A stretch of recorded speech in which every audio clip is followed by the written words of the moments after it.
Hoy empezamos un nuevo tema, que es el último tema de la serie. Es el tema número 14. Hemos trabajado 14 unidades, pero muchas más sesiones, porque muchas, como ustedes saben, muchas unidades toman más de una reunión, así que nos hemos reunido como 20 o 25 veces por ahí. Bueno, el tema de hoy es capitalismo, universidad y lucha estudiantil. Y es un tema que por lo general no se había incluido en este tipo de serie de introductoria. Decidí incluirlo porque cuando estuvimos hablando de algunos temas, como que surgía este tema, por lo mismo no lo he ofrecido antes y quizás esté consultando este papel más a menudo que otras veces porque no lo tengo tan fijado en la memoria. Bueno, para empezar a hablar sobre este tema y los temas relacionados, debemos recordar algo que es algo que hemos quizás discutido de pasada en otras sesiones, que es una característica de todas las sociedades de clase, todas las sociedades que se dividen en clases, que es lo que por lo general se le ha llamado, quizá no es la mejor manera de describirlo, pero se le ha llamado la división del trabajo manual. Esto como que no pinta muy bien. El trabajo, vamos a ver, no, tampoco. Tercer intento. No arregla mucho. Nos quedamos aquí. El trabajo manual intelectual. Eh, a primera vista, como dije, esta división no convence mucho, este concepto, porque todo el mundo, absolutamente todo el mundo, tiene que realizar o realiza trabajo intelectual. Todos los seres humanos piensan, todos los seres humanos tienen que, ¿verdad?, razonar, tienen que pensar. Así que trabajo intelectual hace todo el mundo, incluso la persona que esté más sometida a un trabajo repetitivo y estrictamente físico, ¿verdad? Qué sé yo, hacer una zanja en la carretera. Incluso esa persona, algún tipo de trabajo intelectual tiene que hacer, ¿verdad? De análisis de qué es lo que va a hacer, dónde va a empezar a hacer el roto, eh, diferentes problemas que se le van a plantear. Eh, pero aún así, eh, la división o el concepto tiene cierto sentido, porque si bien todo el mundo es en alguna medida o hace en alguna medida trabajo intelectual, tiene que pensar, tiene que analizar, tiene que meditar, tiene que reflexionar sobre distintas cosas. No todo el mundo se especializa en el trabajo intelectual, ¿verdad? Si usted trabaja, como dije, haciendo zajas en la carretera, pues usted va a pensar y te hace cierto trabajo intelectual, pero también tiene que hacer un trabajo manual, que es el trabajo de hacer la zanja en la carretera. Lo mismo que si trabaja en una fábrica o si trabaja en eh, eh, dando algún otro servicio.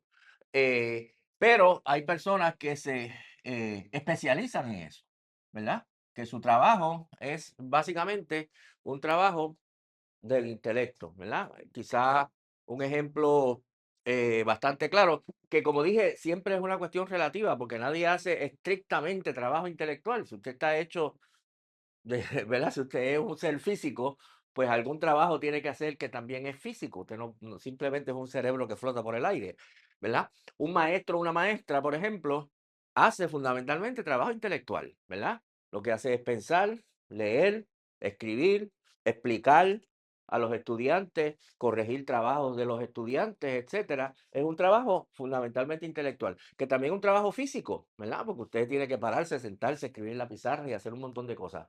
Pero ustedes entienden lo que estoy diciendo. Así que entonces, en las sociedades, y claro, hay algunos casos más extremos, ¿verdad? En una sociedad antigua de clases, por ejemplo, puede que haya habido unos sacerdotes, ¿verdad? Que se dedican estrictamente a la relación de la comunidad con sus divinidades, ¿verdad? Y hacer sacrificios a los dioses o los rituales religiosos que sean pertinentes. Y no trabajan en la agricultura, no trabajan en la casa, no trabajan en la alfarería, no trabajan en nada, ¿verdad?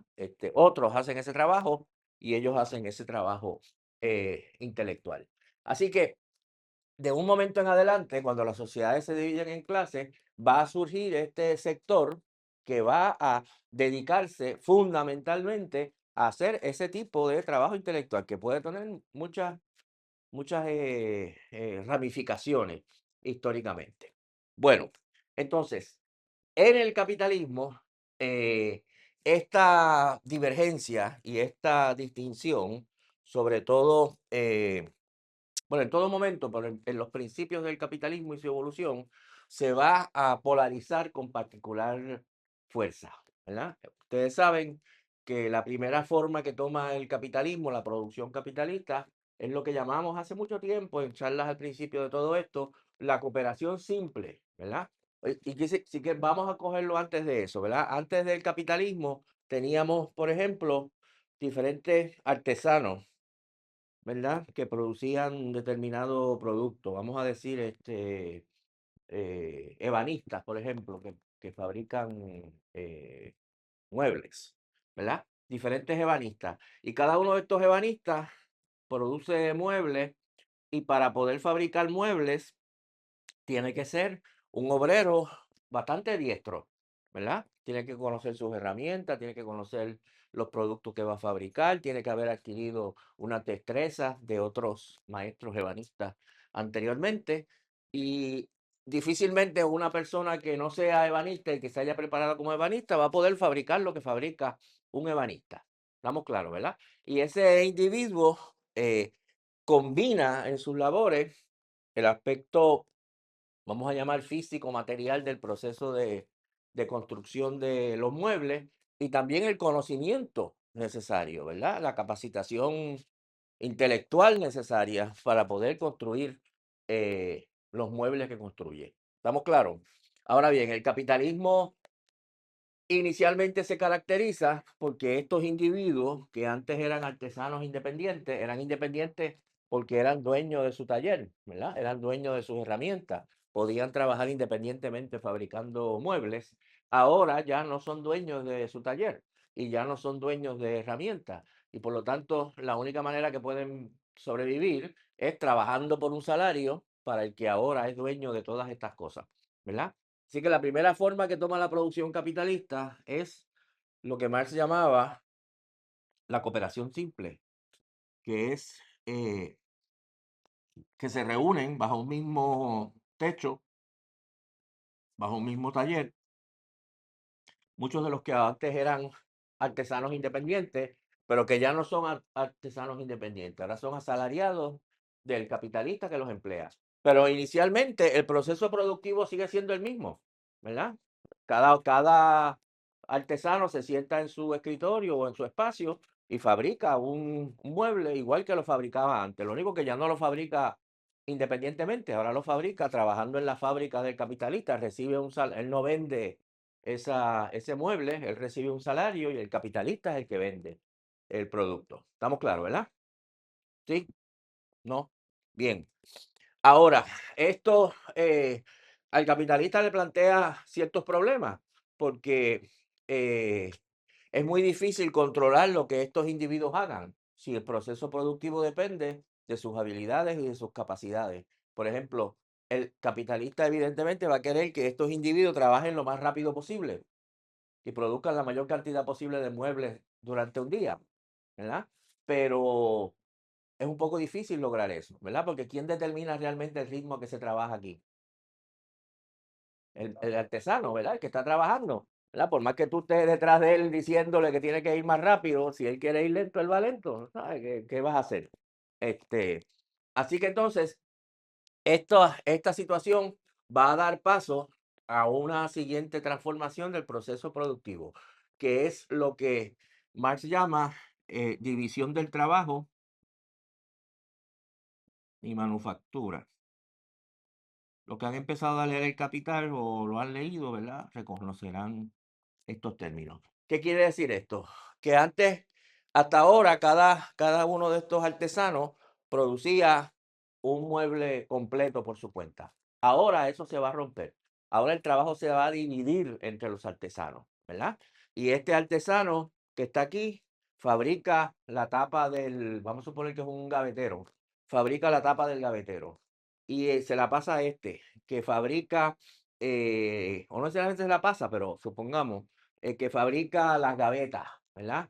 Y este que está acá fabrica las patas, y este que está acá fabrica, díganme otra cosa, el tope, y este que está acá fabrica los ganchos que se usan para abrir las gavetas, ¿verdad? Y este que está acá le engancha todas estas piezas, las pega, etcétera. El punto es que ahora ya ninguno de los artesanos que tenemos aquí fabrica él separadamente un mueble, ¿verdad? Sino que todos ellos fabrican un pedazo del mueble, ¿verdad? Entonces con todos los pedazos se fabrica el mueble. Ya ninguno de estos puede decir yo fabriqué el mueble, ¿verdad? Este mueble que está aquí es producto mío, porque realmente es producto del trabajador colectivo, ¿verdad? Del conjunto de trabajadores. Pero aquí entonces, fíjense que ya estos trabajadores ahora empiezan a separarse del trabajo intelectual que antes realizaban, ¿verdad? Usted ahora entra a trabajar en esta fábrica y usted puede que lo entrenen para fabricar el tope, ¿verdad? Usted no sabe cómo hacer las patas, usted no sabe cómo hacer las gavetas, usted no sabe hacer más nada, usted sabe hacer esta tarea en particular, ¿verdad? ¿Se entiende lo que estoy diciendo? O sea que ya antes teníamos un trabajador que tenía en su cabeza toda una serie de procesos y una serie de destrezas, ahora no, ¿verdad? Ahora es un trabajador con menos destrezas, más especializado, ¿verdad? El capitalismo tiende a especializar al trabajador. Tú no te preocupes de hacer un mueble, tú lo que haces es gaveta, ¿verdad? Tú lo que haces es esta tarea específica y concreta. Y también esto permite que haya un mayor control del proceso productivo, ¿verdad? Porque si efectivamente es una cadena en que uno fabrica algo, se lo pasa a otro y el otro lo elabora un poquito más y así sucesivamente, pues entonces el ritmo de ese proceso, ¿verdad? Hay un cierto ritmo que tiene que mantenerse. Si este que está aquí trabaja lentamente, ¿qué va a pasar? Se va a trancar el bolo, ¿verdad? Van a empezar a acumularse piezas acá y no van a empezar a llegar acá. Y el mismo movimiento del conjunto lo va a obligar a él a mantener el ritmo, ¿verdad? De las cosas que le van llegando eh, para, para que la cosa marche.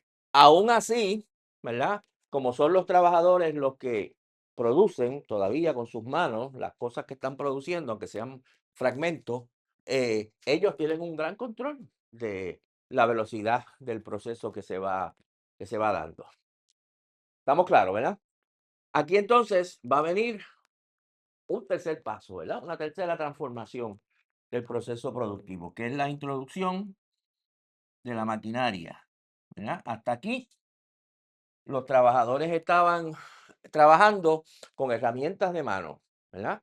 Todos los que estaban en este proceso, aunque ya eran parte de una división del trabajo, seguían utilizando un martillo, un destornillador, X o Y cosas que usaban con sus manos, ¿verdad?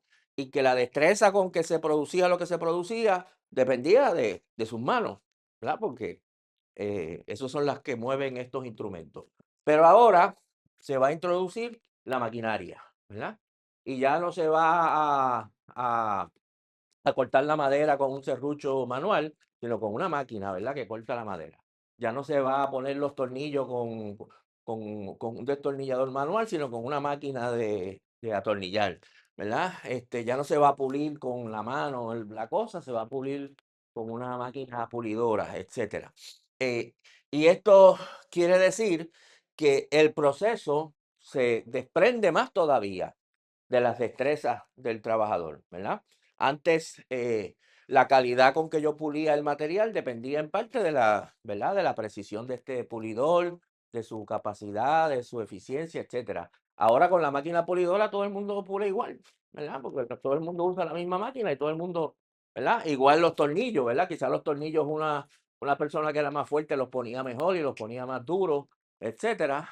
Pero ahora ya con un taladro que, ¿verdad? Con una máquina que ponga los tornillos, pues poco importa que usted sea fuerte o débil o, ¿verdad? Etcétera, porque lo mismo da que lo use yo que la use otro.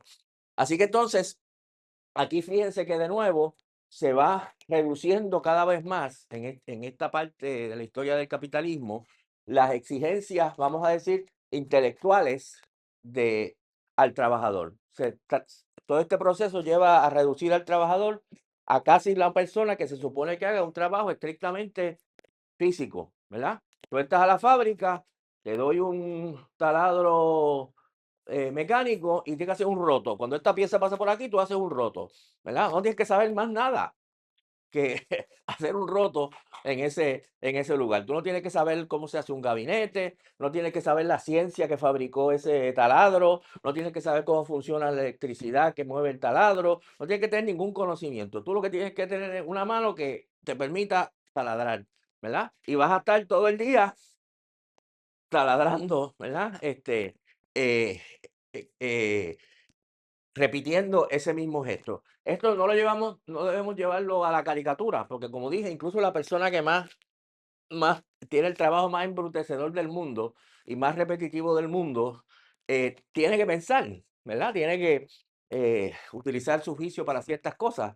Pero ciertamente la tendencia del capitalismo es ahí generando una separación total, ¿verdad? Una polarización total, en que una gente está asignada a hacer un trabajo físico, material, repetitivo, súper especializado, y otros son los que hacen el trabajo teórico, el trabajo científico, el trabajo intelectual. ¿Se entiende lo que estoy diciendo, verdad? Así que entonces el capitalismo, su tendencia es a separar tremendamente, inicialmente por lo menos, el trabajo manual del trabajo eh, intelectual. Bueno, a esta situación, que vamos a decir que dura más o menos hasta 1945, a esta situación del capitalismo, corresponde cierto tipo de estructura educativa en términos generales, ¿verdad? Implica que tiene que haber una educación mínima para la población trabajadora, ¿verdad? Incluso estos trabajadores que hacen trabajo repetitivo tienen que saber leer y escribir, ¿verdad? Porque van a haber instrucciones que están por escrito. Tienen que saber sumar y restar probablemente, o saber eh, eh, destrezas matemáticas mínimas, ¿verdad? Que puedan saber que 4 menos 2 es 2, ¿verdad? Que 20 por 2 es 40, ¿verdad? Etcétera, porque son cosas que van a tener que usar en la fábrica, van a tener que saber usar medidas, ¿verdad? Lo que son libras y lo que son pulgadas y lo que son metros y lo que son todas estas cosas. Hay toda una serie de destrezas fundamentales que va a ser necesario que la clase trabajadora las tenga. Por lo tanto, va a haber una creciente, no de cantazo, pero va a haber una creciente educación primaria generalizada que es necesaria para que tengamos una clase trabajadora, o el capitalismo tenga una clase trabajadora que pueda realizar estas labores. Ahora, como dije, esa clase trabajadora no necesita conocimientos más allá de eso. Con esto basta, ¿verdad? Y era lo más común en esta época era que los trabajadores industriales, en el mejor de los casos, tenían escuela superior, lo que hoy llamaríamos escuela superior. Era muy raro que hubiese una persona que trabaja en una fábrica o que era un asalariado en algún tipo de proceso productivo que tenía un grado universitario. No, no existía. Existía una universidad que podemos llamar una universidad, eh, Mandel, por ejemplo, en varios escritos la llama la universidad tradicional, que existió en las primeras épocas del capitalismo todavía existía. Eh, Vamos a borrar todo esto de aquí para poder hacer un esquemita más bonito. Eh,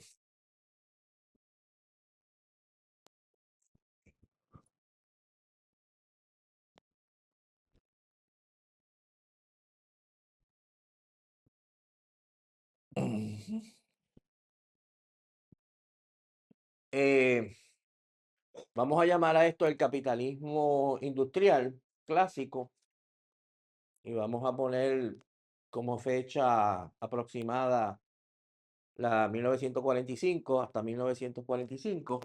Y a ese capitalismo industrial clásico va a corresponder lo que vamos a llamar, lo que Mandel llama en algunos escritos suyos, muy interesante, la universidad tradicional. Quizá se puede buscar otro término mejor. O a veces se puede llamar la universidad elitista. ¿Por qué elitista? Elite es, ustedes saben, la palabra elite quiere decir un grupo pequeño, privilegiado en alguna sociedad. Era una universidad muy pequeña, relativamente, con respecto a la población. La población universitaria era muy chiquita, la gente que iba a la universidad. La mayoría de la clase trabajadora no iba a la universidad. La mayoría de lo que llamaríamos la pequeña burguesía, ¿verdad? Pequeños comerciantes, etcétera, tampoco iba a la universidad. La universidad iba básicamente los hijos y las hijas de la burguesía, de las clases más ricas, y era una universidad que impartía una especie de educación general para los miembros de la burguesía de cómo poder, ¿verdad? Dirigir el mundo, básicamente, ¿verdad? Cómo poder enfrentarse a diversas situaciones. Era una estructura incluso de socialización, de conocerse mutuamente, ¿verdad? Los miembros de esa clase, etcétera. En Puerto Rico lo podemos ver, ¿verdad? En Puerto Rico, la Universidad de Puerto Rico se funda muy tarde, en 1903 es que se funda la Universidad de Puerto Rico, y inicialmente era una universidad muy pequeña, ¿verdad? Una universidad muy pequeña, tendría 2000 o 3000 estudiantes, ¿verdad? Y, eh, y era una universidad básicamente de hijos e hijas de sectores pudientes de la sociedad puertorriqueña. Ahorita hablaremos un poco de la situación en los países coloniales, que es un poco distinta, pero lo pueden ver ahí. Eh, y, la, eh, y lo mismo en los Estados Unidos, ¿verdad? La mayoría de la gente en Puerto Rico en aquella época eran trabajadores de la caña, trabajadores del tabaco, trabajadores a domicilio en la industria de la aguja, ¿verdad? O trabajadores en otro tipo de construcción de carreteras y lo que fuera, la construcción en general. Ninguna de esa gente iba a la universidad, ni sus hijos tampoco, ¿verdad? Era una institución muy, muy cerrada, muy, muy pequeña.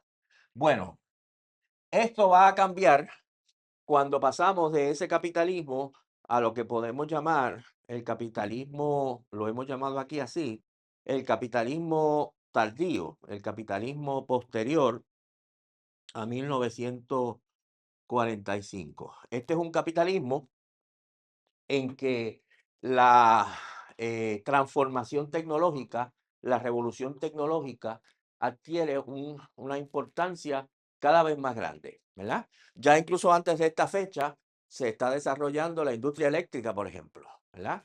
Se abandona el vapor como la medio de mover las cosas y se adopta la industria eléctrica. Aparece la industria química, ¿verdad? Que produce todo tipo de productos.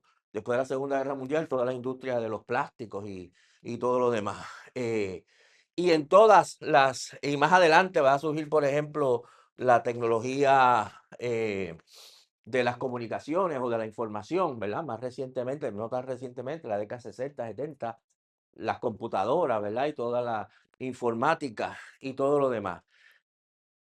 Esto quiere decir que ahora vamos a necesitar, el capitalismo va a necesitar una clase trabajadora que en muchos casos tiene que tener un nivel de capacitación mucho mayor, ¿verdad? Un nivel de formación técnica mucho más grande. Si usted trabaja, si usted tiene una fábrica de productos químicos, va a necesitar alguna gente que efectivamente haga un trabajo manual como el de siempre, muy especializado, pero va a necesitar químicos, ¿verdad? Gente que sepa química y que pueda monitorear los procesos, conociendo, ¿verdad?, qué es lo que está pasando.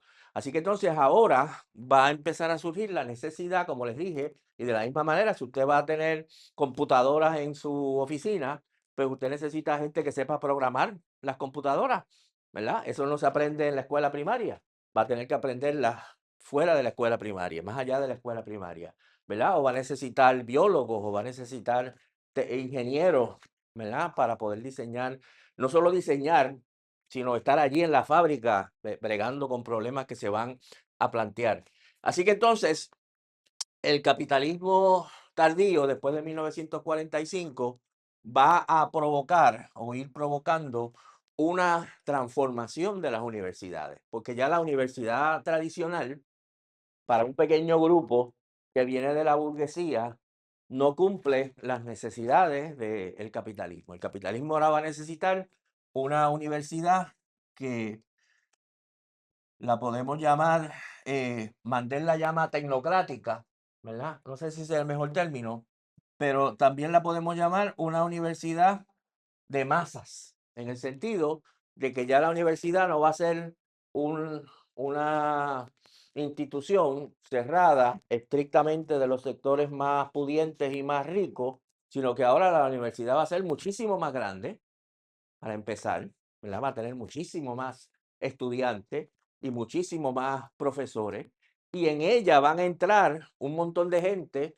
que ya no son de la burguesía, ¿verdad? Que son hijos de trabajadores y trabajadoras que entran en la universidad para convertirse en obreros diestros, ¿verdad? Para convertirse en personas, muchos de ellos que van a entrar a la producción, pero con unas destrezas superiores a las que tenía los trabajadores en el pasado. Este periodo, como hemos dicho en otras sesiones, corresponde también a medidas de lo que durante esa época se llamaba el estado de bienestar, ¿verdad? Que se logra colocar impuestos, por ejemplo, a grandes empresas para financiar universidades públicas, para que la gente pudiera ir a la universidad pública y que resultaba funcional para el capitalismo. Quizás los capitalistas se quejaban de que ahora tengo que pagar impuestos, ¿verdad? Para financiar las universidades, pero realmente los capitalistas se beneficiaban porque los capitalistas iban a tener como resultado de esa expansión de la educación la clase trabajadora más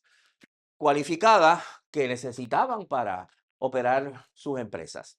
Así que entonces se va a ver un crecimiento muy acelerado de las universidades, ¿verdad? El crecimiento es tan grande que la población estudiantil en muchos de los países capitalistas desarrollados se va a convertir en un grupo muy grande, ¿verdad? Un dato que se da es que a partir de la década del 70 y 80, en países como Estados Unidos, como Francia, como Alemania, hay más estudiantes que agricultores, por ejemplo, ¿verdad? Históricamente el campesinado había sido una clase importante en todas las sociedades y con el desarrollo del capitalismo se va reduciendo el peso del campesinado en la sociedad y, y el peso de los que están estudiando va a ir creciendo, ¿verdad? Entonces, en los Estados Unidos desde hace muchísimas décadas hay muchos más estudiantes estudiando en la universidad que granjeros, ¿verdad?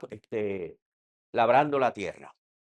Bueno, así que entonces tenemos una universidad de masa. La universidad crece tremendamente, incorpora gente que no viene estrictamente de los sectores más privilegiados. De ahí salen trabajadores diestros que van a las diferentes industrias. Ahorita veremos la otra cara de ese proceso, de qué es lo que está pasando en las industrias, pero primero por aquí. Eh, de nuevo, en Puerto Rico eso se puede observar eh, con el crecimiento de las universidades, ¿verdad? La Universidad de Puerto Rico, una institución pequeña, limitada, que existió antes de la década del 40, después de la década del 40 crece súper aceleradamente, ¿verdad? Inicialmente tenía dos recintos, Río Piedras y Mayagüez, ¿verdad? Ahora va a tener 11 recintos, ¿verdad? Y la cantidad de estudiantes crece también aceleradamente y la cantidad de profesiones, ¿verdad?, que se forman en ese espacio también se multiplica. Así que tenemos la universidad tradicional y la universidad de masas. Ahorita veremos las luchas que se generan como resultado de estos cambios, pero vamos a coger los cambios primero. Ahora bien, sabemos que ese periodo de expansión capitalista y de prosperidad capitalista que empezó en el 45 más o menos, dura hasta la década del 70. Y ahí el capitalismo entra en un nuevo periodo de crecimiento desacelerado, un nuevo periodo de crisis prolongada, ¿verdad? Y sabemos que la respuesta del capitalismo a esa crisis prolongada es una ofensiva para tratar de aumentar su ganancia, que es la manera de salir. Una de las maneras de tratar de aumentar su ganancia son las políticas de austeridad, ¿verdad? Del gasto público. Queremos reducir los impuestos a las empresas capitalistas y por lo tanto queremos reducir la aportación que se usa de los impuestos para las universidades públicas, ¿verdad? Así que aquí van a venir entonces una política de recortes presupuestarios. Es que la universidad se había inflado y crecido y convertido en esta institución tremendamente grande, pues ahora va a venir una ofensiva para tratar de reducirla, ¿verdad? Y reducir el gasto en estas instituciones. Y claro, reducir por el lado de las cosas que menos les interesa al capital, ¿verdad? Y mantener las cosas que le interesa al capital, ¿verdad? Para dar un ejemplo que no es ahorita les advierto por qué no debemos verlo estrictamente en términos de las humanidades contra las ciencias naturales, pero para coger un ejemplo de ese tipo, ¿verdad? El capitalismo no le interesa a un divino que se estudie la poesía de Julia de Burgos. Eso no le genera ninguna ganancia, ¿verdad? Así que entonces, si va a haber un recorte, mejor recortamos esos cursos, ¿verdad? Al capitalismo sí le interesa que se hagan ciertas investigaciones científicas que se pueden traducir en productos, ¿verdad? O la mejora de productos que venden. Así que no van a tener problema con que si va a haber una reducción, la reducción sea por acá y no por allá. Eh, y también va a haber una tendencia a, a subordinar lo que la universidad hace a lo que estrictamente le interese al capital, ¿verdad? Si usted quiere tener un departamento de biología grande, ya el Estado no le va a dar dinero. Usted tiene que buscar grants de que las empresas privadas le den un grant. Y claro, la empresa privada le va a dar un grant si lo que usted va a investigar es algo que me interesa a mí, ¿verdad? Si yo soy una compañía de minería, me interesa que hagas investigaciones que tienen que ver con la minería. No me interesa un divino que hagas investigaciones sobre la atmósfera del planeta Plutón, ¿verdad? Creo que Plutón ya no es un planeta, lo degradaron. El planeta Júpiter. Sí, cuando yo era niño era planeta, pero ya no. Este, eh, el, o sea que incluso, ¿verdad? Incluso los científicos se ven afectados. Usted puede que como científico le interese estudiar la atmósfera del planeta Júpiter, pero al capital no le interesa mucho, ¿verdad? No le sirve de mucho ese conocimiento. Así que quizás no le van a dar fondos para eso, le van a dar fondos para otra cosa que sí le interesa. Así que entonces, aquí podemos llamar el capitalismo cuando pasamos al capitalismo neoliberal, para darle un nombre, ¿verdad? Que sabemos que estas son las políticas neoliberales, pues aquí también va a venir un cambio en la universidad, que la podemos llamar con el mismo nombre, la universidad neoliberal eh, o la universidad empresarial, el nombre que, ¿verdad? Podemos buscar el nombre, pero son cambios. Así que entonces, la evolución de la universidad se puede conectar sin mucha dificultad con diferentes momentos en la evolución del capitalismo, ¿verdad? La universidad bajo el capitalismo es una institución que está afectada y está en última instancia en función de las necesidades del capitalismo y según el capitalismo evoluciona de una forma a otra, pues también va a evolucionar la universidad. Y de nuevo, sin entrar en demasiado detalle, en Puerto Rico hemos vivido eso también, ¿verdad? La Universidad de Puerto Rico creció, se expandió, se convirtió en una universidad de masa, 11 recintos, pero cuando viene la crisis, entonces hay todo un ataque, ¿verdad? Para tratar de empequeñecerla, de reducirla, de quitarle fondos públicos, de subordinarla a contribuciones privadas y todo lo demás. Bueno, entonces, eh, esta, estos cambios que, que se van dando en la estructura de la universidad van a generar y generan todavía eh, puntos de conflicto, puntos de lucha, generan resistencia, generan algún tipo de activismo. Vamos a mencionar algunos, voy a borrar este lado de la columna esta para poder incluirlos aquí. Mandéle un escrito que después les voy a mandar, habla de varios puntos, ¿verdad? Que en diferentes momentos y épocas han generado conflicto. Uno va a ser el conflicto por las instalaciones o las condiciones materiales de los estudios universitarios. Lo voy a poner en la lista primero y después los explico. Segundo, va a haber una disputa, discusiones, peleas, guerras alrededor de la estructura jerárquica o autoritaria de la universidad. Va a ser otro tema. Tercero, va a haber una disputa y una guerra y discusión sobre el contenido de la educación universitaria. Y por último, van a haber conflictos sobre situaciones que afectan a la población universitaria, eh, pero que no necesariamente tienen un origen universitario, ¿verdad? Vamos a poner situaciones externas que también afectan a la comunidad universitaria. Eh, y perdonen, voy a añadir una última aquí, que es la resistencia, ¿verdad? Como lo queramos llamar, a las políticas neoliberales que explicamos ahorita. Vamos a ver qué queremos decir con todas estas cosas. Las instalaciones materiales. Por ejemplo, cuando existía, como dijimos, la universidad tradicional, ¿verdad? En muchas ciudades de Europa, en muchos países de Europa. Y según el capitalismo se desarrolla de 1945, hay una transición a esto que llamamos la universidad de masa.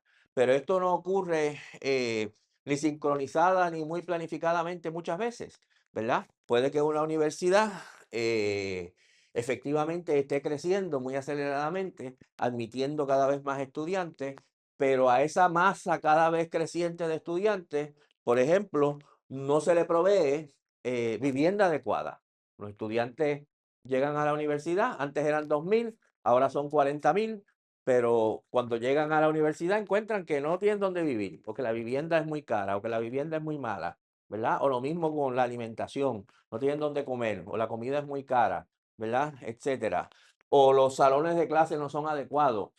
La universidad tenía 2.000 estudiantes, ahora tiene 40.000 y las instalaciones que tiene son cómodas para 20.000, ¿verdad? O sea que los salones están llenos de gente, hace mucho calor, etcétera, etcétera, ¿verdad?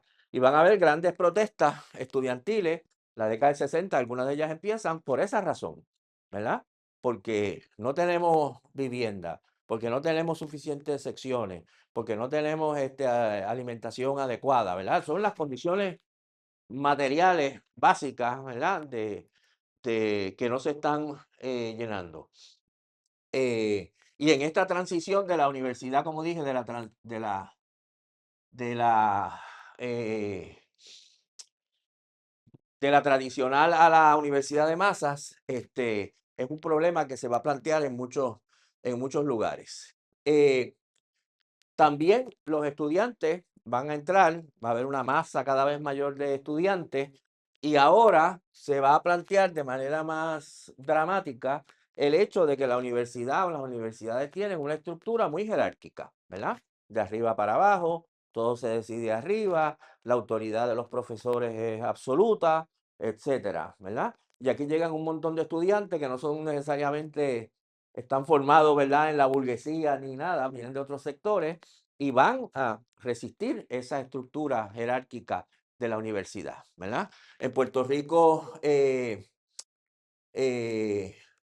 esto se ha planteado, ¿verdad? Este problema se ha planteado, por ejemplo, recientemente las luchas por la vivienda ha sido importante, ¿verdad? El hecho de que la Torre Norte está cerrada, la residencia dentro del recinto está cerrada, ¿verdad? Etcétera. Y ha habido reclamos que tienen que ver con el problema de las instalaciones materiales. No es una cuestión antigua, es una cuestión presente, ¿verdad? La estructura jerárquica de la universidad también se ha planteado en el caso de Puerto Rico, ¿verdad? Cuando se cuestiona cómo se nombra la presidencia de la universidad, cómo se escoge el presidente de la universidad, cómo se escogen los decanos de la universidad, la autoridad que tienen los profesores en la universidad, ¿verdad? El rechazo que hay ahora mismo de la manera que se escogió la presidenta, ¿verdad? Ahí hay un movimiento o un malestar, por lo menos estudiantil, que tiene que ver con la estructura jerárquica de la universidad. Cuando se lucha por una reforma universitaria, por una nueva ley universitaria, ¿verdad? Lo que se está planteando es ese problema. El tema del contenido de la educación, ¿verdad? Muchos estudiantes van a llegar a la universidad con la idea de que quieren estudiar X cosas y encontrar que esa X cosa no se enseña en la universidad o se enseña de manera muy inadecuada o que encuentran que la manera en que se enseña lo que se enseña es una manera muy fragmentada, ¿verdad? Yo quiero estudiar en un momento dado, ¿verdad? Yo quiero estudiar problemas ambientales y usted llegaba a la universidad y eso no existía, ¿verdad?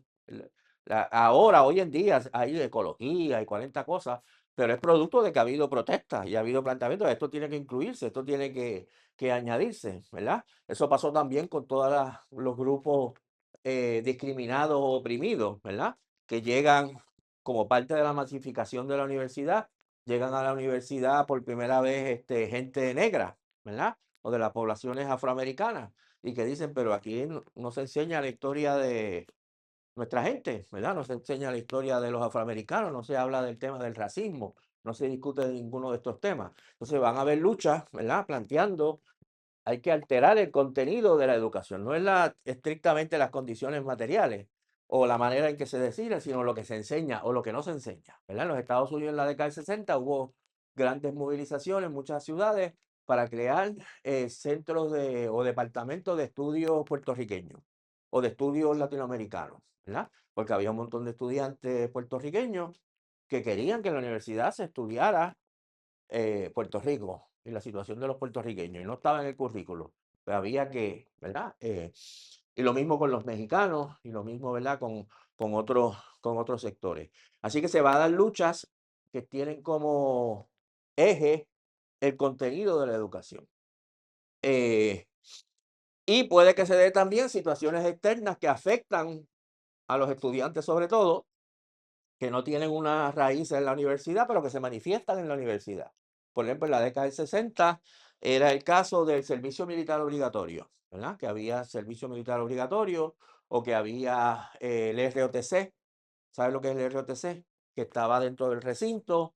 Estaba la guerra de Vietnam, que muchos estudiantes se oponían a esa guerra y por lo tanto se daban luchas dentro de la universidad relacionadas con eso, en contra de la guerra, en contra de la presencia del ROTC, en contra del servicio militar obligatorio, que no tenían su raíz en la universidad, porque la universidad no es la que declaró la guerra de Vietnam, ¿verdad? Ni la que estableció el servicio militar obligatorio, pero preocupaban a los que estaban en la universidad y se manifestaban entonces en exigencias dentro del espacio universitario.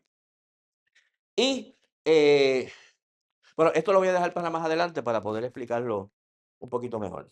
Así que entonces, el, las luchas universitarias, sobre todo las luchas estudiantiles, como dije, van a tener toda una serie de situaciones que pueden, se me quedó un punto importante, vamos a ponerlo por aquí, que es el acceso, vamos a ponerlo 3.5, el tema del acceso a la universidad, ¿verdad? Eh, que tiene que ver, por ejemplo, con el punto del costo de los estudios universitarios, ¿verdad? La exigencia de que la gente pueda llegar a la universidad, que en Puerto Rico ha sido también un tema muy caliente, ¿verdad? De hecho, las últimas huelgas estudiantiles en Puerto Rico, la del 2005, que fue del CUCA, la del 2010-11, la del 2017 fue, todas han tenido que ver con eso, ¿verdad? Con el aumento de la matrícula. Pero si buscamos, podemos ver que cualquiera de estos temas, ¿verdad? Se puede plantear en el ámbito universitario como un terreno de lucha y de movilización, ¿verdad? Y de malestar. Y nosotros no privilegiamos ninguno de estos, ¿verdad? No decimos, tiene que ser este, ¿verdad? Nos vamos a involucrar en este o nos vamos a involucrar en este. Nos parece que cualquiera de estos, ¿verdad? Temas es importante y cualquiera de estos reclamos puede ser importante y cualquiera puede ser motivo de movilización estudiantil, ¿verdad? Que las instalaciones no son adecuadas, que es el caso hoy en día, que la universidad tiene una estructura jerárquica y autoritaria que molesta a la gente, que el contenido de la educación no corresponde a lo que la gente le interesa o lo que uno piensa que el país necesita o lo que hay que estudiar, eh, que el acceso a la universidad se limite y solamente puedan venir a la universidad un número cada vez más limitado de personas. Pueden haber situaciones externas que afectan a los estudiantes y que generan movilización en la universidad, aunque no sea la universidad la que provoca, ¿verdad? El problema. En los Estados Unidos, por ejemplo, muy recientemente hubo grandes movilizaciones en las universidades exigiendo que las universidades se retiraran todas sus inversiones en empresas que hacen negocios con Israel, ¿verdad? En reacción al genocidio en Gaza, ¿verdad? Entonces los estudiantes no se están movilizando por cambiar el currículo ni por las instalaciones, se están movilizando por indignación de lo que está pasando en Gaza y están presionando a la institución universitaria para que actúe de cierta manera. Eh, bueno, entonces, eh, hemos estado hablando de lo que con el desarrollo del capitalismo cambia en la universidad y formas de lucha que generan esos cambios en diferentes momentos como reacción a esos cambios que se están dando. Ahora, la otra cara de este proceso eh, es lo que ahora tenemos que considerar, porque cuando decimos que la universidad ahora es una universidad de masas y que se está preparando a un montón de personas como futuros trabajadores diestros o trabajadores intelectuales, quiere decir también que la situación del trabajo intelectual en la sociedad capitalista cambia, ¿verdad? En el pasado, como ustedes, eh, ¿verdad? Habíamos dicho, tenemos un montón de trabajadores en las fábricas que hacen trabajo manual, que están privados del conocimiento científico, que no han ido a la universidad y que viven la condición de un trabajador asalariado, ¿verdad? Que están sujetos a que se les despida, ¿verdad? Que están subordinados, ¿verdad? Cuando usted entra en la fábrica, usted no decide allá adentro lo que usted va a hacer. Usted está sujeto a lo que el jefe diga, ¿verdad? Te sientas aquí, te vas allá, haces esto, lo que sea. Usted está subordinado y el trabajo suyo está fragmentado, ¿verdad? Usted va a hacer una tarea y esa es su tarea, olvídese de la tarea que hace la otra gente. Nosotros los que dirigimos el proceso nos ocupamos de eso. Usted no tiene que estar pensando, ¿verdad?, en cómo se fabrica el automóvil. Nosotros nos ocupamos de eso. Usted se ocupa por poner ese tornillo donde yo le dije que lo pone, ¿verdad? Un trabajo fragmentado, un trabajo subordinado, un trabajo que a falta de mejor palabra, vamos a llamarlo instrumentalizado, una palabra medio rara. ¿Qué quiere decir esto? Lo que quiere decir esto es cuando a usted le dicen, usted no se preocupe cuál es el objetivo de esto que estamos haciendo aquí. Usted preocúpese por la tarea que a usted le toca, ¿verdad? La razón de por qué se produce algo, usted no se preocupe por eso. Usted se preocupa por la parte instrumental que a usted le toca. ¿Entiende lo que estoy diciendo? Usted trabaja en una fábrica de bombas atómicas. Bueno, pues no seamos tan dramáticos, de bombas, ¿verdad? De bombas que se van a tirar de los aviones. Pues lo que le dicen a usted, usted fabrica bombas, usted pone el tornillo ahí en la bomba, ¿verdad? Su tarea no es estar preguntándose, caramba, pero es que las bombas matan gente. Debemos estar produciendo bombas. En vez de producir bombas, no deberíamos producir otra cosa, ¿verdad? Ahí usted está preguntándose la razón de lo que usted está haciendo, ¿verdad? Cuando usted es un trabajador asalariado, usted no tiene el espacio, ¿verdad? Para estar preguntándose eso. Usted necesita un salario y a usted le dicen, usted ponga ese tornillo ahí. Eso es una bomba que va a matar niños, pero ese es el trabajo suyo. No se preocupe por, ¿verdad?, la razón de lo que usted está haciendo. Preocúpese por lo que usted tiene que hacer y le pagaremos el salario. Y históricamente, ¿verdad? Los que hacían trabajo intelectual, vamos a decir, un científico, este, eh, o lo que fuera, eh, lo hacía independientemente de este proceso productivo, ¿verdad? El científico estaba en su laboratorio, podía pensar lo que va a investigar, lo que no va a investigar, etcétera. Cuando el capitalismo se desarrolla, este trabajo va a ser sometido también a estas reglas, ¿verdad?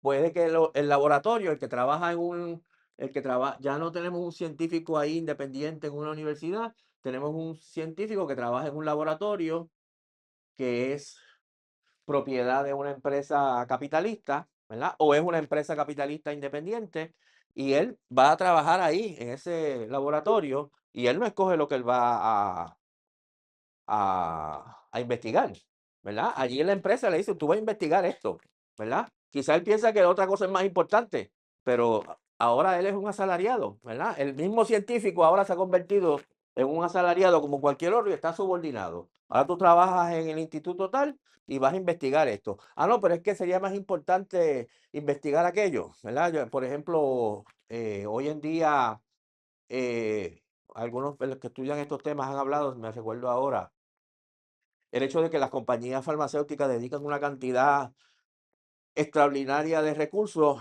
a investigar y a bregar con el problema de ¿cómo se llama esto? La dificultad eréctil, la disfunción eréctil, ¿verdad? Eso es un tema que hay que investigarlo a fondo, ¿verdad? Y hay que averiguar cómo bregar con este asunto. Muchos científicos dicen, pero hay un problema de enfermedades infecciosas como el COVID, ¿verdad? Y otras que nos amenazan tremendamente y debiéramos estar, en vez de bregar con este problema, que también lo podemos bregar, pero en vez de enfatizar tanto en este problema, debiéramos bregar con este otro, ¿verdad? Que es mucho más importante, mucho más apremiante y mucho más grave. Pero no, lo que se dedica a investigar esto es mucho más grande de lo que se dedica a investigar aquello, ¿verdad? Eh, y eso se determina por la ganancia. Las compañías farmacéuticas consideran que esos productos para bregar con este problema van a generar mucha ganancia, ¿verdad? Pueden venderlos caros y sacar mucha ganancia. Estar investigando que, ¿verdad? ¿Cómo vamos a bregar con estas enfermedades infecciosas? Eso no va a generar mucha ganancia. Así que no nos metemos en eso.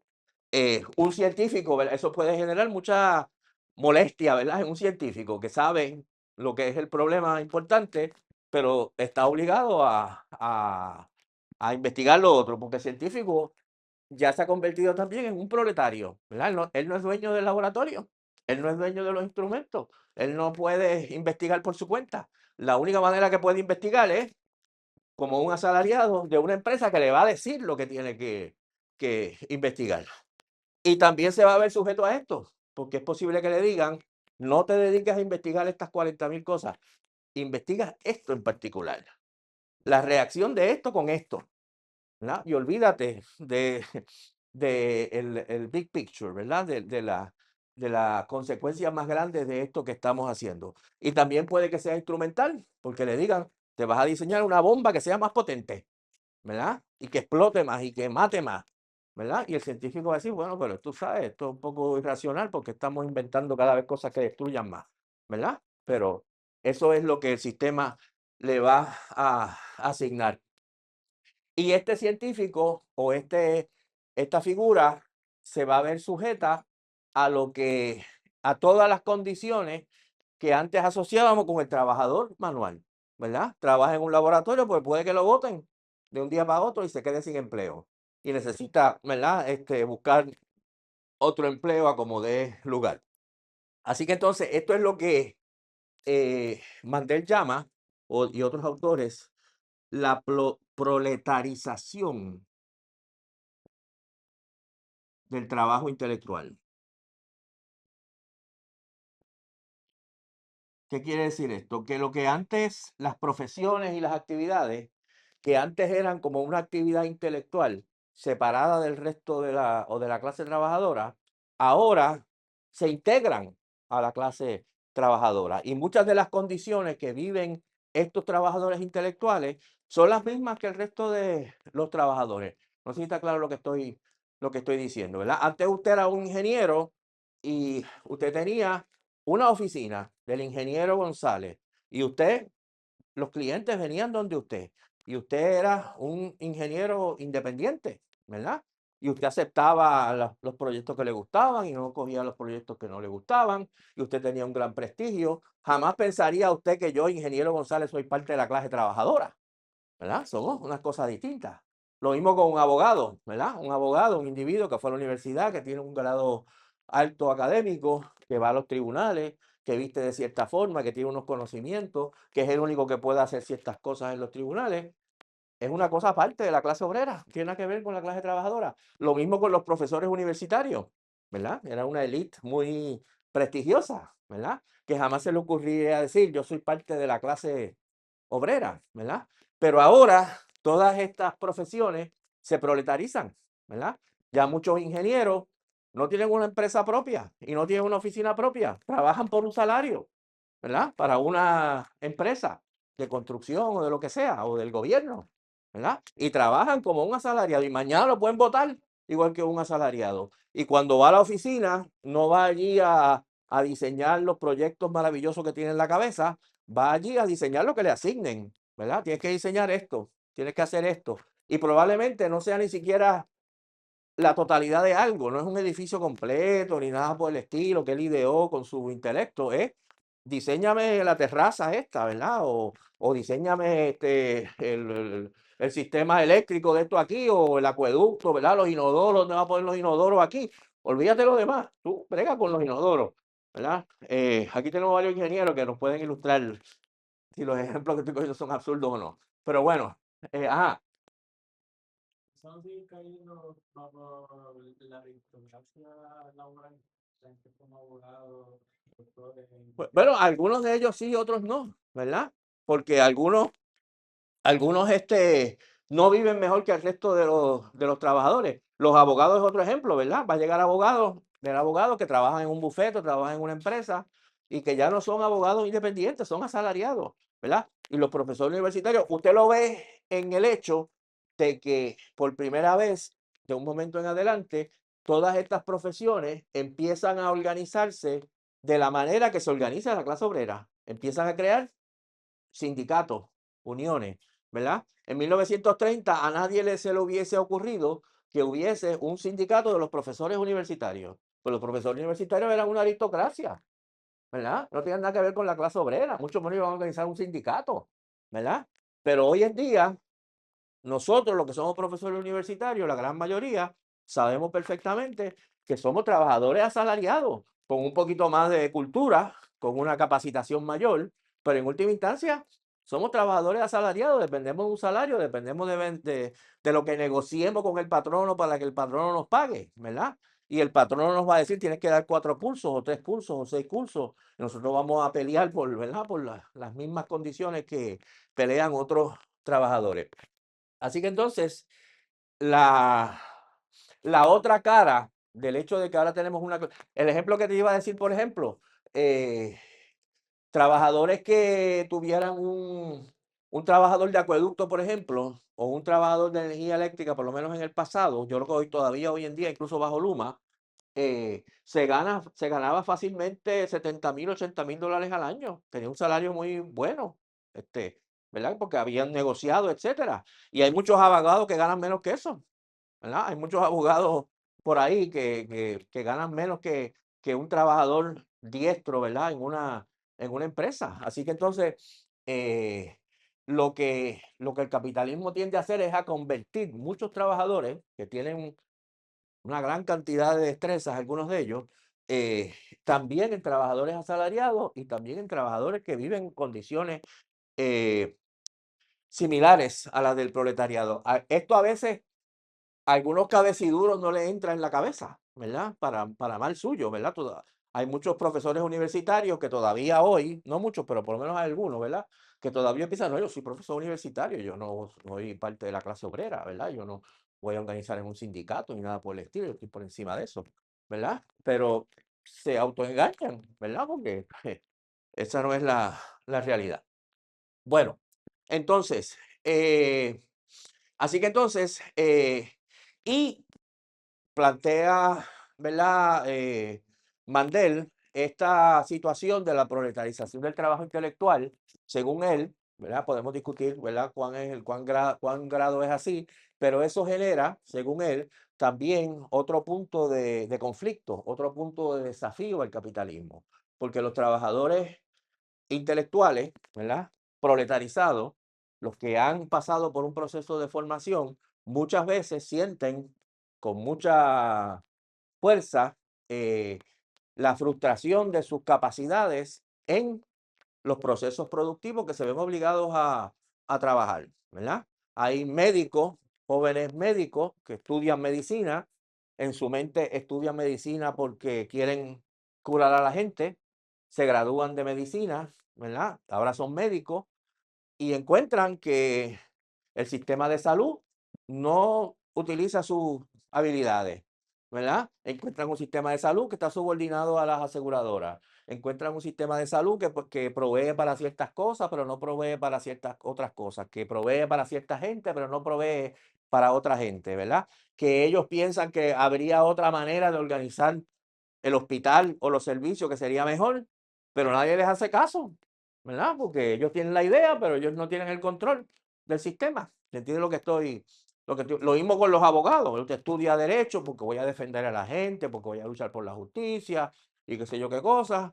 Y entonces empieza a practicar el derecho y se da cuenta que es un sistema corrupto, que es un sistema que no funciona, que es un sistema que los pobres siempre salen mal, etcétera, etcétera, ¿verdad? Y lo que está planteando Mandela es que esta situación puede ser una fuente de radicalización, ¿verdad? De que la gente diga, este sistema no funciona. No porque su salario sea malo, ¿verdad? Un poco distinto a los otros trabajadores, no porque estén viviendo en la miseria, porque no están viviendo en la miseria, pero porque sienten que sus habilidades y sus capacidades están frustradas en este sistema. No sé si está claro lo que estoy diciendo. Hay unos compañeros que nosotros tenemos buena relación con ellos, que tienen una cosa que se llama el proyecto Albona.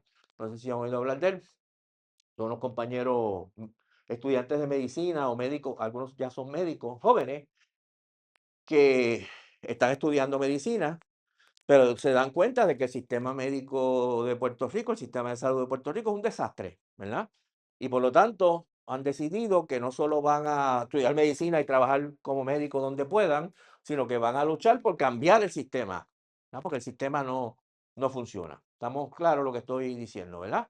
Eh, Otro ejemplo interesante de esto es hoy en día la cuestión del cambio climático, por ejemplo, ¿verdad? Hay una gran cantidad de científicos que trabajan en las universidades, trabajan donde pueden, pero además han cobrado conciencia de que hay un proceso de cambio climático, de que ese proceso de cambio climático nos lleva al desastre, ¿verdad? Y que tienen ellos el deber como científicos de alertar a la humanidad, mire gente, vamos hacia el desastre, vamos hacia el abismo, tenemos que hacer algo, ¿verdad? Y algunos con mayor o menor radicalidad, pero son trabajadores intelectuales, pues son científicos que están protestando contra el sistema eh, no porque tengan salarios muy bajos o porque estén en la miseria, sino porque se dan cuenta de que aquí hay un problema muy grave que nos afecta a todos. ¿Cuánto tiempo me queda? Bueno, entonces, eh,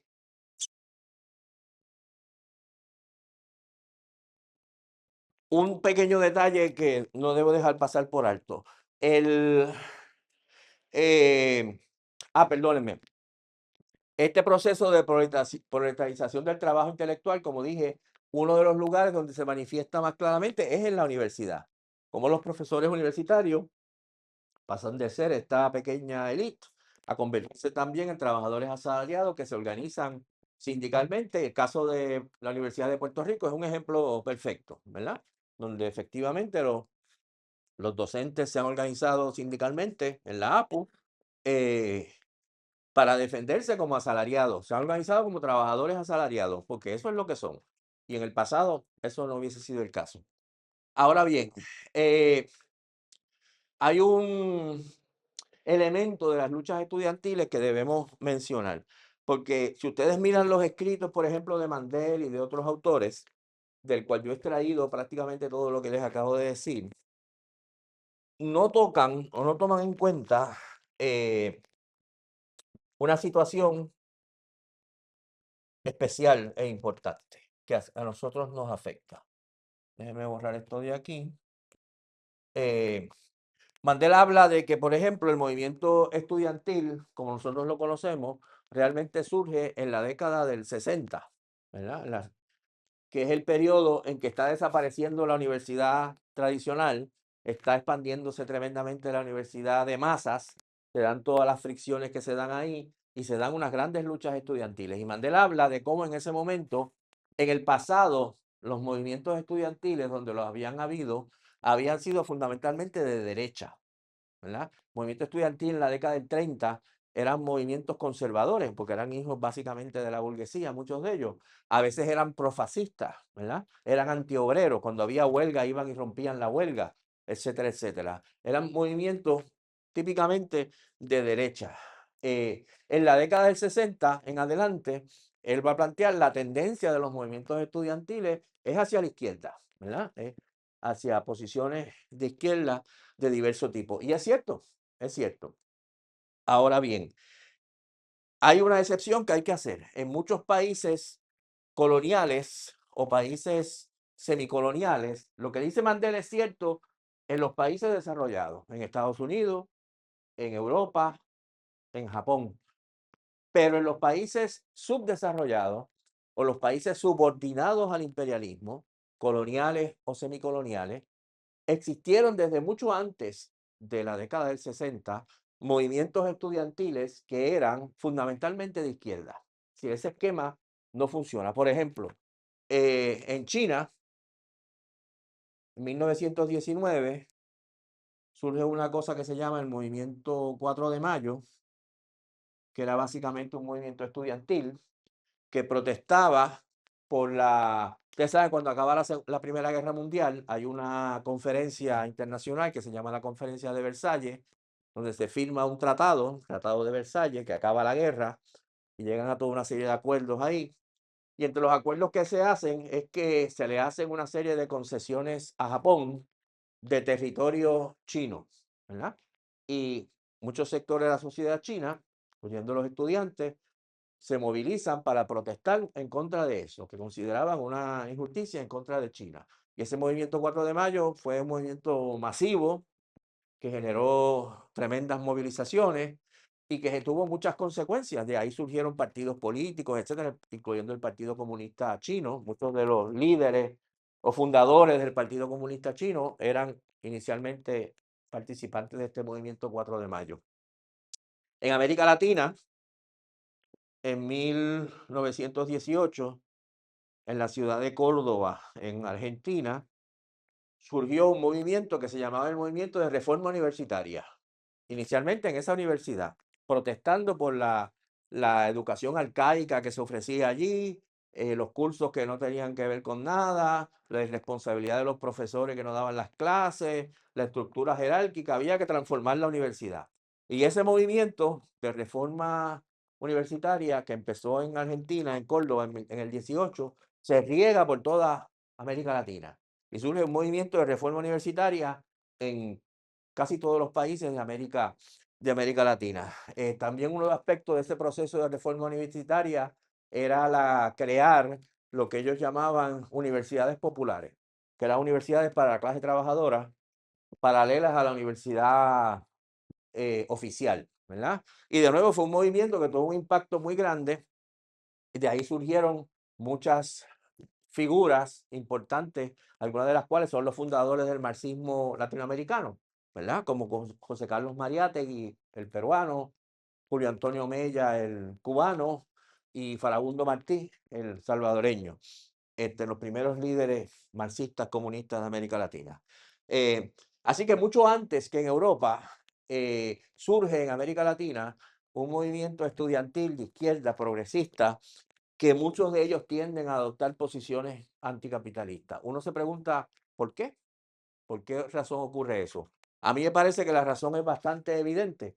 En el caso de los países subordinados al imperialismo, el hecho de que los estudiantes en estas universidades tradicionales venían de la burguesía, muchos de ellos, ¿verdad? No eran hijos de campesinos ni de trabajadores, eran hijos de burgueses. Pero en estos países, incluso la burguesía o sectores de la burguesía resienten el dominio imperialista, ¿verdad? En China, incluso la burguesía china o sectores de la burguesía china y sus hijos más todavía, ¿verdad? Sentían como una ofensa, sentían como una afrenta que China fuese un país subordinado al imperialismo británico y al imperialismo francés, ¿verdad? Y querían que China fuese un país independiente, ¿verdad? Así que entonces el hecho de la subordinación colonial, o en Argentina y en Perú en El Salvador y en Cuba, ¿verdad? Los hijos de la burguesía, algunos de ellos por lo menos, resentían que sus países estuviesen subordinados al imperialismo norteamericano, ¿verdad? Y querían luchar contra eso. Así que entonces en los países subdesarrollados, incluso los sectores estudiantiles burgueses, por darle un nombre, van a tener una corriente fuerte, ¿verdad? Antiimperialista, y van a crear movimientos estudiantiles progresistas que se van a dejar influenciar por la Revolución Mexicana, que estaba ocurriendo en esos años, se van a dejar influenciar por la Revolución Rusa, que ocurre en 1917. Muchos van a empezar con una perspectiva estrictamente de reforma universitaria e independencia de nuestros países, pero van a evolucionar poco a poco bajo la influencia de esas ideas a que también tenemos que oponernos al capitalismo y tenemos que ser socialistas, ¿verdad? Y van a ir radicalizándose. Así que entonces, en los países coloniales y semicoloniales, surge un movimiento estudiantil, muchas veces inicialmente nacionalista, antiimperialista, progresista, antes de que en los países desarrollados surjan los movimientos estudiantiles de izquierda en la década del 60. ¿Estamos claros? ¿Verdad? No estoy entrando en todos los detalles de las luchas estudiantiles que se dan durante esa década porque no acabó nunca. El caso más espectacular, ¿verdad? Y que ha quedado en la memoria justificadamente fue el 68 francés, el año 1968 en Francia, que es un proceso que empieza con huelgas estudiantiles. Los estudiantes empiezan una serie de protestas, inicialmente por las condiciones materiales, las cosas que yo mencioné ahorita, porque no había vivienda, porque no había comedores, porque no había becas, porque no había un montón de cosas, y los estudiantes empiezan a hacer una serie de huelgas y protestas. Y esas huelgas estudiantiles provocan una represión muy feroz de parte del Estado. eh, y entonces, en rechazo de esa represión, se empiezan a unir sectores de la clase trabajadora francesa, ¿verdad? Esto se llama el Mayo francés porque ocurre durante el mes de mayo de 1968, hasta el punto de que estas movilizaciones llevan a una huelga general de varios días, ¿verdad? De más de 10 millones de trabajadores que básicamente paralizan a Francia completa, ¿verdad? Y es el ejemplo más dramático de cómo unas luchas estudiantiles se van ramificando y van incorporando sectores cada vez más grandes y acaban por provocar esta gran huelga que acabo de señalar. Bueno, me quedan dos o tres cositas. Yo creo que siendo la hora que es, mejor dejarlas para la vez que viene. O podemos, déjeme ver.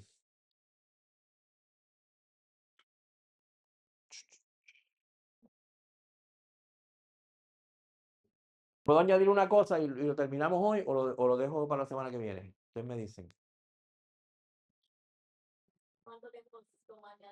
La cosa me debe tomar como 10 minutos. Le doy, bien. Hay muchos temas que se podrían cubrir, pero quería discutir uno en particular, porque es un tema que se ha debatido mucho, ¿verdad? En el movimiento estudiantil en Puerto Rico, y me parece que es un tema interesante, que es el tema, como hemos dicho nosotros, las últimas luchas en la Universidad de Puerto Rico se han centrado en el tema del acceso a la universidad y en el tema de la matrícula. Y sobre este tema que estoy seguro se va a volver a plantear, porque cuando venga una nueva próxima propuesta de aumentar la matrícula va a volver el nuevo problema. Y sobre este tema, en la izquierda han habido dos posiciones. bueno, ha habido muchas posiciones, pero ha habido dos posiciones que han tenido mucha fuerza y ha habido mucho debate. Una posición, evidentemente todos nos oponemos al aumento del costo de la matrícula, pero ante esa realidad hay unos compañeros que han planteado el concepto de la matrícula ajustada al ingreso. No sé si ustedes han oído ese concepto. Ese es uno. El otro es la universidad gratuita. Y cada vez que se plantea este tema, ¿verdad? Esas dos posiciones chocan. Los compañeros, por lo menos históricamente, los compañeros con nosotros tenemos muy buena relación, pero ahí tenemos una diferencia de opinión. Los compañeros del MST han defendido este concepto, nosotros hemos defendido este concepto, ¿verdad? Y les quiero explicar muy rápidamente, ¿verdad? Cuáles son las razones por las cuales defendemos nosotros defendemos este concepto. El concepto de matrícula ajustada al ingreso, lo que quiere decir es que el estudiante va a pagar una matrícula, pero la matrícula no va a ser uniforme, sino que va a ser más alta según aumente el ingreso, ¿verdad? Dicho muy básicamente, los estudiantes de familias ricas pagarán más y los estudiantes de familias pobres pagarán menos, ¿verdad? O pagarán. Ese es el concepto. ¿Entienden el concepto, verdad? Términos generales, no es algo que sea objetable, pero tiene varios problemas. El primer problema que tiene es eh, eh, ¿cuál ingreso? Cuando usted dice se va a pagar ajustado al ingreso, ¿el ingreso de quién? El ingreso del estudiante individual, ¿verdad? Si el estudiante tiene un trabajo o no tiene un trabajo, suponiendo que fuera eso, hay un problema, porque el estudiante tiene un ingreso ahora, pero en 2 meses puede tener otro ingreso, porque puede que lo voten, ¿verdad? O puede que tenga un ingreso este semestre y otro ingreso el semestre que viene, ¿verdad? Así que, ¿cuál ingreso? Si es el ingreso del estudiante, es muy problemático. Podría ser el ingreso de la familia del estudiante, ¿verdad? A veces se dice la planilla que sometan los padres del estudiante. El problema ahí es que pueden haber relaciones muy diversas del estudiante con su familia. Puede haber un estudiante que tenga una buena relación con su familia y su familia que tiene un buen ingreso le paga los estudios, ¿verdad? O lo que sea, pero puede haber un estudiante que se fue de casa de su familia porque no aguanta a sus padres y sus padres no le pasan un chavo, ¿verdad? Así que entonces es un poco problemático determinar qué va a pagar un estudiante de acuerdo a lo que gana su padre, sabe Dios, ¿verdad? Con la relación que tiene él con su padre. Segundo problema que tiene esta propuesta es que uno no sabe, nadie sabe, si la propuesta te beneficia o no. Así planteada generalmente. Si yo digo, te vamos a ajustar la, la matrícula al ingreso, ¿verdad? Y tus padres o tú, dependiendo de la fórmula que sea, gana tanto, eso a ti no te dice si ese ajuste te va a subir la matrícula o te la va a bajar. Yo gano 20,000 pesos. Eso quiere decir que yo me la suben o me la bajan, ¿verdad? Así que para tú proponer esta propuesta, tendrías no solo que hacer una propuesta general, ajustada al ingreso, sino que tendrías que hacer una propuesta específica, ¿verdad? Esta es la tabla que vamos a hacer y entonces ahí cada estudiante podrá ver si le conviene o no le conviene, ¿verdad? Con esa tabla que tú estás proponiendo, yo tengo que pagar 2,000 pesos más. Yo estoy en contra de eso, ¿verdad? Con esa tabla que tú estás proponiendo, yo pago menos, estoy a favor, ¿verdad? Pero no basta con decir, no vas a poder movilizar a la gente diciendo eh, ajustada al ingreso, porque eso no me dice cómo me va a afectar a mí, ¿verdad? Quizás estoy movilizándome para que me cobren más. No tiene sentido. Así que entonces hay un problema ¿verdad? De cómo me afecta a mí eso que tú estás proponiendo, que no queda claro. El otro problema es que, suponiendo que hagamos ese ejercicio, va a haber algunos estudiantes que efectivamente la propuesta les va a aumentar la matrícula.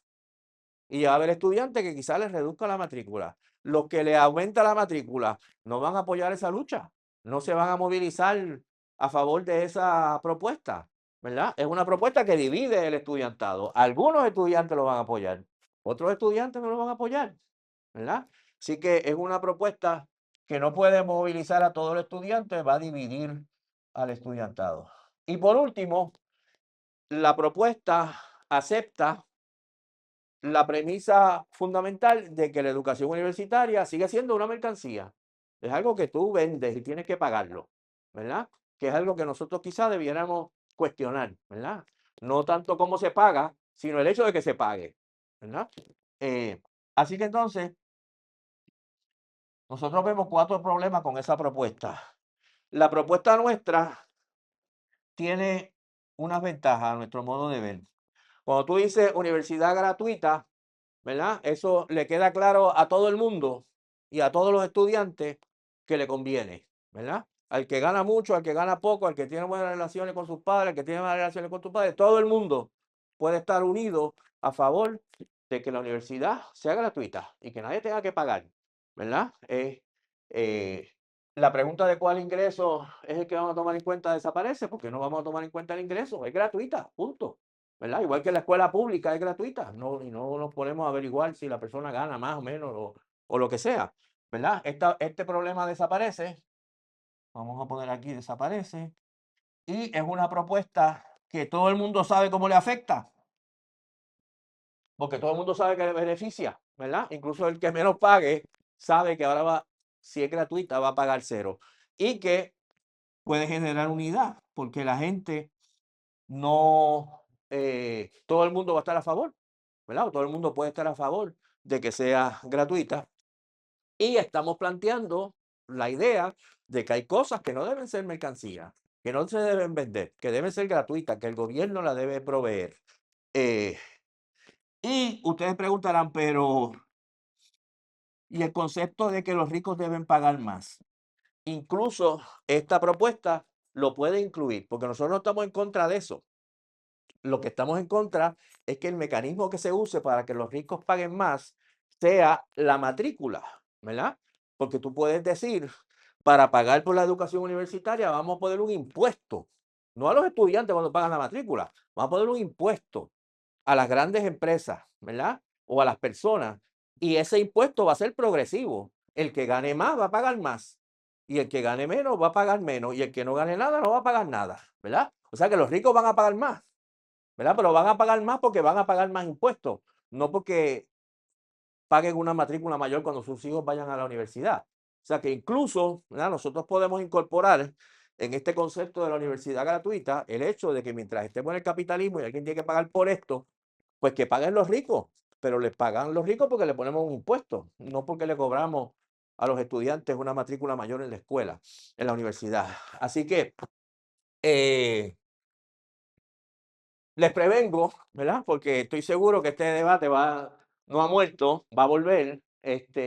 Cuando venga la próxima aumento de matrícula que ya Sayira está eh, sugiriendo, y puede que surja de nuevo este debate, ¿verdad? Y sería bueno cuando ocurra, pues hacer un foro, una discusión, etcétera, para debatirlo, porque plantea problemas interesantes.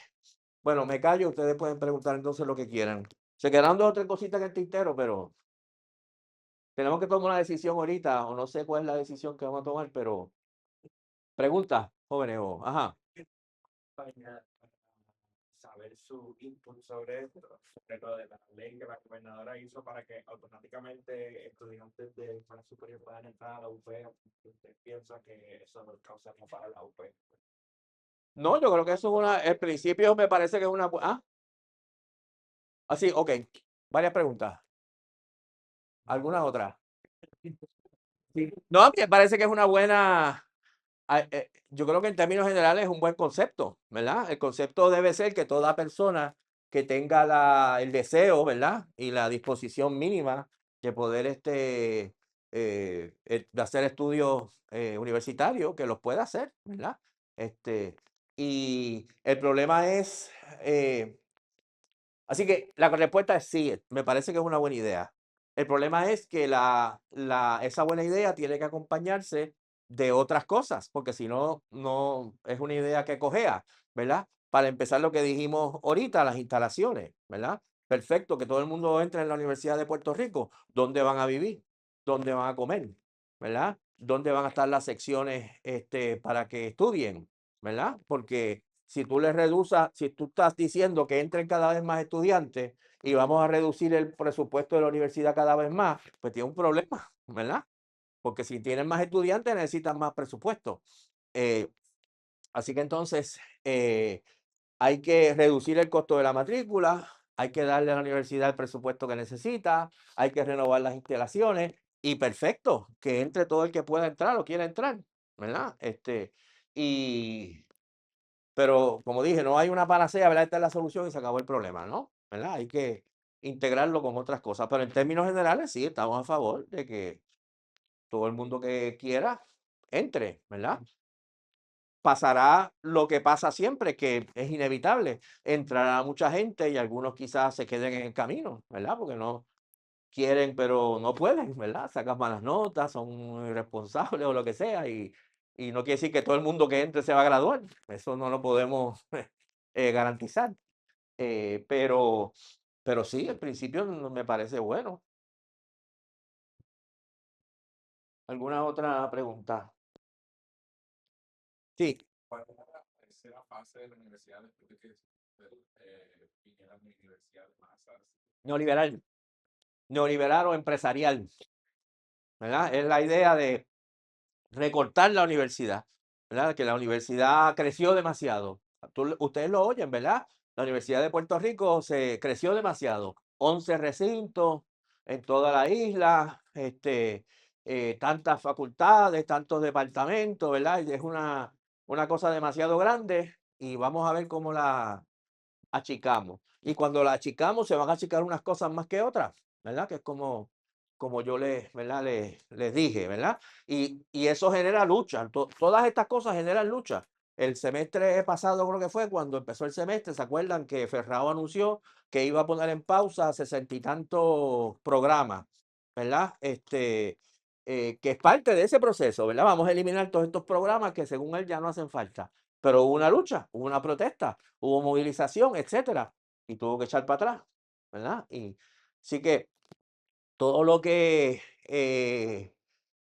ellos pretenden hacer puede que encuentre resistencia y no lo puedan hacer, es una lucha. Eh, yo no voy a repetir lo que dije en el pasado, ¿verdad? La Universidad de Puerto Rico en particular ha sido el lugar de muchísimas luchas importantes que a veces son importantes porque dan un ejemplo, ¿verdad?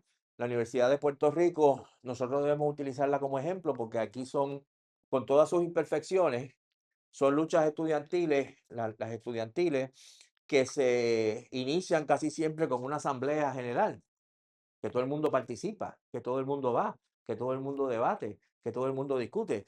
¿Dónde más pasa eso en la sociedad puertorriqueña, que se deciden las cosas en asamblea general democrática, ¿verdad? Es un ejemplo de democracia, de cómo deben ser las cosas.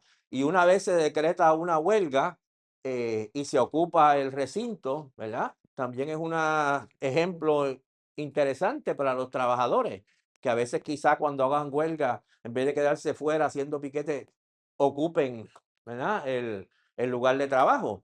Y esas huelgas, por lo menos la del Cuca para acá, la del 2005 para acá, eh, muchas veces las han dirigido los comités de los mismos huelguistas, no es el Consejo General de Estudiantes, sino que los mismos huelguistas crean, ¿verdad? Un comité de huelga y ese comité de huelga a veces se reúne casi diariamente y decide qué es lo que se va a hacer y lo que no se va a hacer y todo lo demás. O sea que son ejemplos de autogestión, de democracia participativa que son un ejemplo, ¿verdad? Para muchas otras luchas, o debieran ser un ejemplo para muchas otras luchas.